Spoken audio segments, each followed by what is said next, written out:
Sir कितना number लेकर आ जाएंगे कि सिलेक्शन होगा। एक एग्जांपल ये आप लोगों को एक मन से मैं एक पॉइंट दूर कर दूं कि सर सिलेक्शन के लिए है ना कितना नंबर चाहिए, कितना कट ऑफ चाहिए, कितना नंबर चाहिए, ये आप लोगों का मोस्ट इंपॉर्टेंट डाउट रहता है।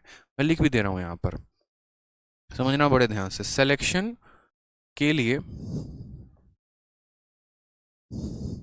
कितना नंबर चाहिए ये आप लोग पूछते हो। ये मोस्ट क्वेश्चन पूछा जाता है, हर बच्चा पूछता है सर सिलेक्शन के लिए कितना नंबर चाहिए, मैथ में कितने नंबर लेकर आ जाए तो सिलेक्शन होगा, इंग्लिश में कितने नंबर लेकर आ जाए तो सिलेक्शन होगा, सर प्री में कितने नंबर लेकर आ जाए तो सिलेक्शन होगा, मेंस में कितना लेकर आ जाए तो सिलेक्शन होगा, डिस्क्रिप्टिव में कितना लेकर आ जाए तो सिलेक्शन होगा। मेरे भाई मेरी बात को बड़े ध्यान से समझना और बड़े प्यार से सुनना। सिलेक्शन जो है ना वो कभी भी नंबर लाने से नहीं होता है। मैं दोबारा से ये बात बोल दूं, सिलेक्शन कभी भी नंबर लाने से नहीं होता है, ये अपने मन से निकाल दीजिए। आप नहीं, दुनिया का हर वो एस्पिरेंट ऐसा काम करता है।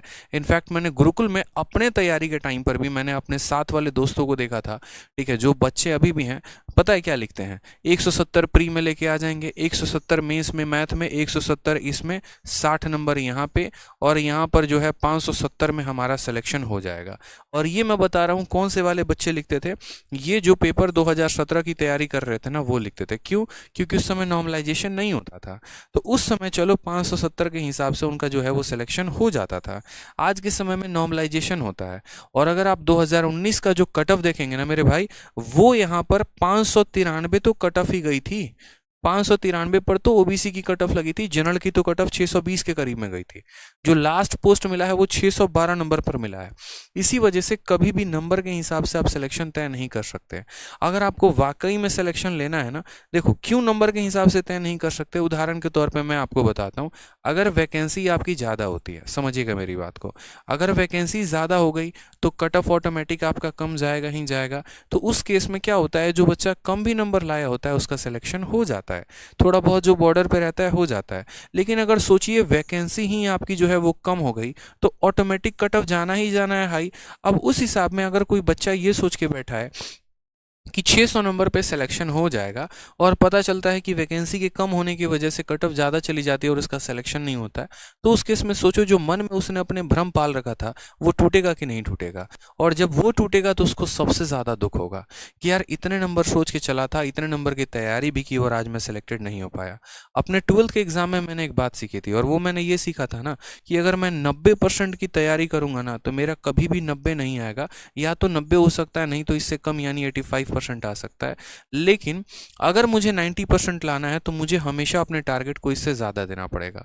उसी हिसाब से अगर आपको सिलेक्शन लेना है तो हमेशा अपने आप का बेस्ट देना पड़ेगा।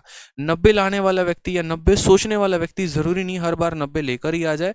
उसी तरीके से अगर आप एसएससी में ये सोच के चल रहे हैं कि प्री में 170 आ जाए, तो कभी ऐसा संभव ही नहीं है कि 170 आ सकते हैं। अपने आप को हमेशा एक बड़ा टारगेट दीजिए और उस बड़े टारगेट के हिसाब से तैयारी करिए। ऐसा थोड़ी है अच्छा ठीक है सर ने कहा था कि 170 लाने पे नहीं होगा, एक काम करते हैं मन में टारगेट 190 का ले लेते हैं, और पढ़ाई कर रहे हो 2 घंटा।